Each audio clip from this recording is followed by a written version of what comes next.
Je m'appelle Rastami Abdou Yasrina, j'ai 13 ans, je suis en seconde 17 au lycée Bamana. Je m'appelle Sidine Soudine, j'ai 18 ans et je fais une formation au RSMA, agent de restauration. Je m'appelle Bonawile Tibinti, j'ai 27 ans, je suis en tant que demandeur d'emploi.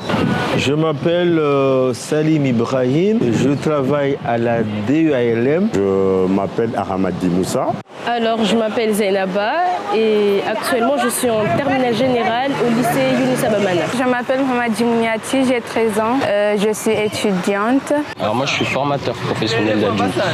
Donc du coup je travaille avec des personnes en recherche d'emploi et je les accompagne jusqu'à ce qu'ils atteignent leurs objectifs professionnels. Alors moi c'est Mazila Hamadi, je suis ambulancier, je travaille au SMUR. Bonjour, je m'appelle Amata Sonati, j'ai 15 ans, je suis élève et je fais que travailler dans la vie. Non. Je ne sais pas comment vous expliquer. Non. Ça parle de qui? Non. Ça va me poser une colle. Il est triste, donc ils ne savent pas lire. Yo manebabo slavedemba mwanamsa kasi jour ou soma. Bana difficulté ou soma lecture ou soma alphabet. J'ai compris que c'est une personne qui a du mal à lire une question, qui a des difficultés à lire. C'est les gens qui ne savent pas lire, je ne vais pas vraiment savoir lire, mais ils sont en difficulté. Ce sont les personnes qui ne savent plus lire ou écrire et qui ne maîtrisent pas tout ce qui est les calculs. Voilà. Pas vraiment. Je sais pas. C'est pas la même chose que l'illettrisme ou... L'analphabétisme, logiquement chez nous ici, il n'y a pas d'analphabète. Ceux qui sont à l'école, mais qui ne savent pas écrire.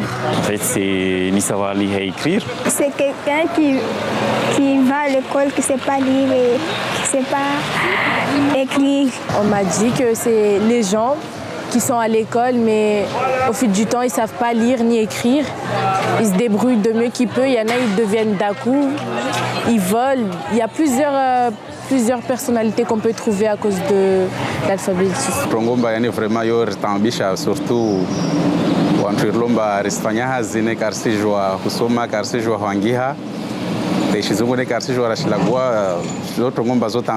Je crois que c'est des gens qui ne savent pas lire ni écrire. Ce sont les personnes qui ne sont jamais été à l'école, les analphabètes, donc qui ne savent ni lire ni écrire. Non, je ne connais pas. Oui, j'avais entendu. Okay. Mais je ne connais pas la définition. Électronisme, non. Non, jamais. Non. Non. Non, j'ai jamais entendu. Non. L'électronique, tout ça, pour moi, c'est ancien. Nous-mêmes, le portable, c'est pas de notre génération. C'est des notions nouvelles, mais dans ce domaine purement technique, on n'a pas encore... ça ne prend pas tellement de place dans nos réseaux, malheureusement. L'illettrisme, j'en fais partie parce que j'ai eu le sentiment que je n'ai plus le temps pour ça. Ça concerne les personnes qui ne s'en sortent pas avec tout ce qui est les outils électroniques.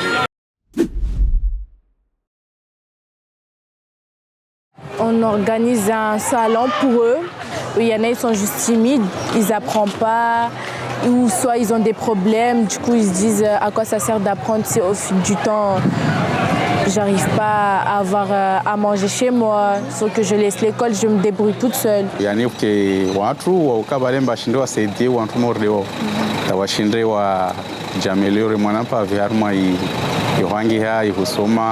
Mettre des dispositifs dans les écoles, que ce soit lycée, primaire et élémentaire, des cours particuliers pour les gens qui sont en difficulté. Sensibiliser les gens à venir et à discuter, à en parler, parce que des fois c'est dur d'en parler tout ça. Il faudrait faire des ateliers déjà pour inviter les personnes éloignées, les amener à faire des activités en commun avec peut-être des formateurs ou des personnes avec les compétences pour les accompagner au fur et à mesure, pour qu'ils passent les étapes une par une. Il y a les profs, il y a les parents, il y a les CPE, il y a l'assistance sociale, il y a aussi des élèves qui peuvent les aider. Par l'intermédiaire du mouvement associatif, on peut faire grand-chose par rapport à ça. Je crois que c'est essentiel de les aider parce que si on les aide, il vaut mieux réussir dans la vie. Depuis le collège, on doit les suivre pour savoir comment on doit les aider. Mais si on les laisse, parce que déjà on est 30 élèves par classe, on doit faire des tests à chaque fois pour savoir si l'élève il vient à l'école pour apprendre ou il est en difficulté pour pouvoir les aider. Parce que si on ne fait pas tout le temps des tests et qu'en seconde, quand on fait les tests, on trouve qu'il y a des élèves qui ne savent pas écrire, je ne sais pas, c'est grave. Il n'aura pas de points, il n'aura pas de bac, il va se retrouver à la rue, doit encore recommencer. C'est toujours la même chose parce que depuis le primaire, on ne l'a pas encadré.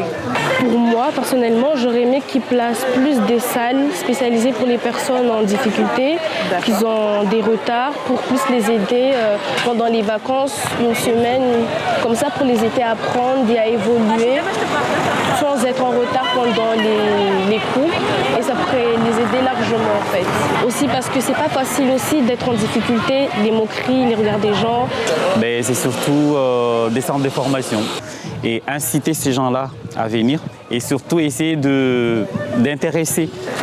Pour ouvrir l'information pour les gens qui ne savent pas lire et écrire, pour aider les gens comme nous, comme moi, je ne sais pas écrire, je ne sais pas lire, pour m'aider à faire ça et nous aider avec des activités, des trucs comme ça. Leur donner des livres et des choses pour lire et écrire.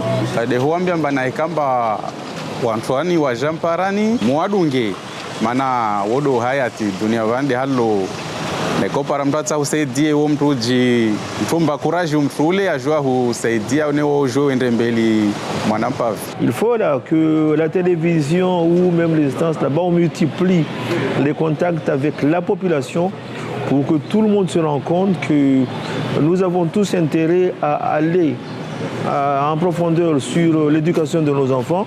Le manque d'éducation dans le cadre de l'alphabétisme conduit inévitablement vers l'exclusion alors que nos jeunes sont trop souvent exclus. J'encouragerais en fait la population à adhérer à l'idée de pouvoir connaître cette débris soi-même, soit par la lecture, soit par l'informatique. Il faut déjà en parler, chercher de l'aide, il ne faut pas rester dans son coin parce que plus les temps passent et plus la chose peut s'aggraver, on ne pourrait pas trouver de personnes pour l'aider et donc il faut traiter ça le plus vite, le plus tôt possible, en parler soit un ami, un proche ou un professeur, peu importe, pour l'aider à évoluer. C'est d'en parler, même si c'est dur, mais il faut en parler. C'est pour laisser un message pour dire aux gens d'aider les gens qui ne savent pas lire. Et pour moi aussi, si j'ai des amis qui ne savent pas lire, j'aimerais les aider. Et pour qu'on ne soit pas en difficulté. Je dirais qu'il est important de se cultiver, d'apprendre des choses parce qu'en soi, le savoir reste une arme. Et ce serait quand même injuste de laisser des personnes éloignées ne pas avoir les mêmes chances que les autres. Il faut arrêter de juger les gens car juste parce qu'ils ne savent pas lire et écrire. Donc c'est surtout nos enfants, incitez vos parents, aidez vos parents à apprendre parce que vous aussi vous êtes des formateurs et pouvez aussi leur expliquer mieux et les enjeux de tout ça et au moins qu'ils arrivent à se présenter, à lire, à écrire le nom, des choses comme ça, des choses basiques mais qui peuvent aussi être nécessaires. Je dirais travailler, bosser, même si c'est difficile, bosser dans la vie, c'est comme ça qu'on va réussir.